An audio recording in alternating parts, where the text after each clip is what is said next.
Hi guys, last వీడియోలో మనం ఎక్కడి వరకు మాట్లాడుకున్నామంటే రష్యా నుంచి ఒక ఆయిల్ ట్యాంకర్ క్యూబాకి వెళ్తుందని అండ్ యూఎస్ఏ క్యూబాకి ఆయిల్ ట్యాంకర్ వెళ్ళనీయకుండా అడ్డుకుంటుందని.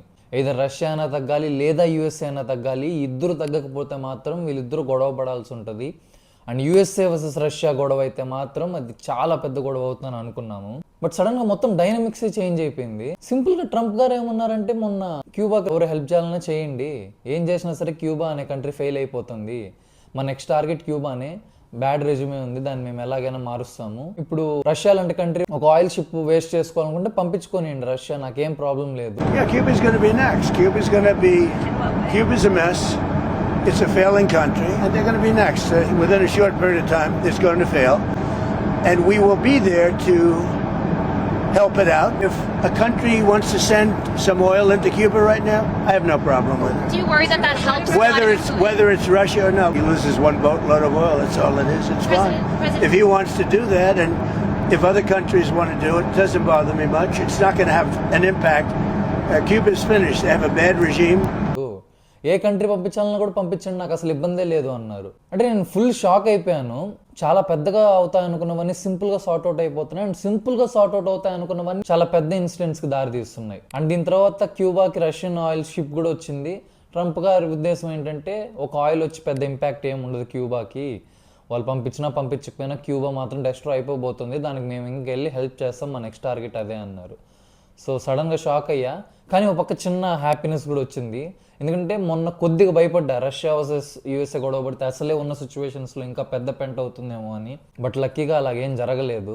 మేబీ ట్రంప్ గారు కొన్ని పనుల్లో బిజీ ఉన్నారేమో. ఓ పక్క ఇరాన్తో వారు, ఒక పక్క ఇన్సైడ్ కంట్రీలోనే ఓవర్ ద 50 స్టేట్స్లో ఆయన పైన ప్రొటెస్ట్ జరుగుతున్నాయి, నో కింగ్ ప్రొటెస్ట్ అని.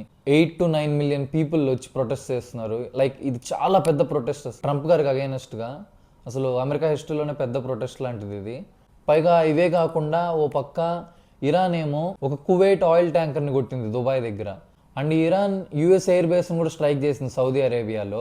ఆల్మోస్ట్ 12+ యుఎస్ ట్రూప్స్ ఇంజూర్ అయ్యారు. అండ్ సుల్తాన్ ఎయిర్ బేస్ పైన జరిగింది యాక్చువల్గా attack. And E3 sentry AWACS పైన కూడా అటాక్ చేసింది ఇరాన్.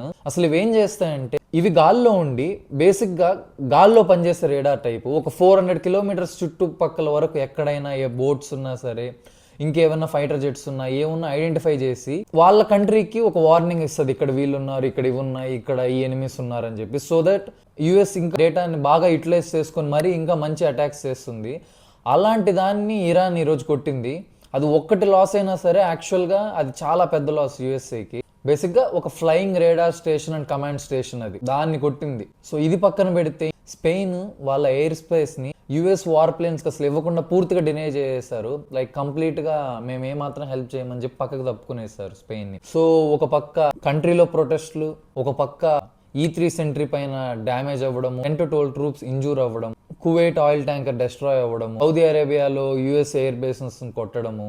ఓవరాల్ గా చూస్తుంటే ట్రంప్ గారికి చాలా బ్యాడ్ టైం నడుస్తుంది. సో మేబీ ఇంత హెడ్ ఏక్ పెట్టుకుని మధ్యలో ఎందుకులే ఎక్కువ కెలుక్కోవడం అని చెప్పి కూడా రష్యా షిప్ ని క్యూబాలోకి అలౌ చేసి ఉండొచ్చు. సో బేసిక్ గా ఇప్పటి వరకు జరిగింది అయితే ఇంతే. సో ఇంత బిజీలో ఉండడం వల్ల కూడా మేబీ ఈ ఇష్యూ సింపుల్ గా రిజాల్వ్ అయిపోయి ఉండొచ్చు. అండ్ ఇది కాకుండా రష్యా వాళ్ళ ఓన్ బాధల్లో కూడా ఉన్నారు. మేబీ రష్యా కూడా ఇది బెనిఫిట్ అనుకుంటా, ఎందుకంటే వాళ్ళకి కొద్దిగా గ్యాసోలిన్ ఇవన్నీ డొమెస్టిక్ గా వాళ్ళకి కొద్దిగా షార్టేజ్ ఉన్నాయి. సో వాళ్ళు ఎక్స్పోర్ట్స్ కూడా ఆపేశారు. ఎప్పటి నుంచి? April 1st నుంచి June 31st are July 31st వరకు ఎక్స్పోర్ట్స్ ఆపేశారు, ఎందుకంటే వాళ్ళకే రీసోర్సెస్ షార్టేజ్ ఉన్నాయని. సో మేబీ ఈ షిప్ని తీసుకురావడం, ఆ ఆయిల్ డెస్ట్రాయ్ అవ్వకపోవడం రష్యాకి కూడా ఒక మంచి పాయింటే.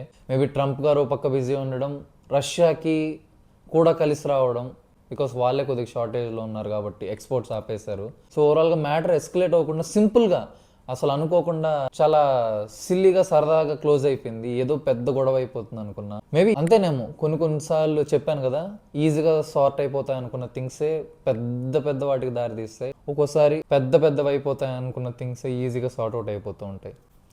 సో ఇప్పటి వరకు జరిగింది అయితే ఇది. ఈ లోపల ఇంకేదన్నా అప్డేట్స్ వస్తే చెప్తాను. ఈజీగా సరదాగా సింపుల్గా ఎక్స్ప్లెనేషన్ చూడాలి అనుకుంటే వీడియో సబ్స్క్రైబ్ చేసుకోండి, షేర్ చేయండి, కొద్దిగా హెల్ప్ చేయండి.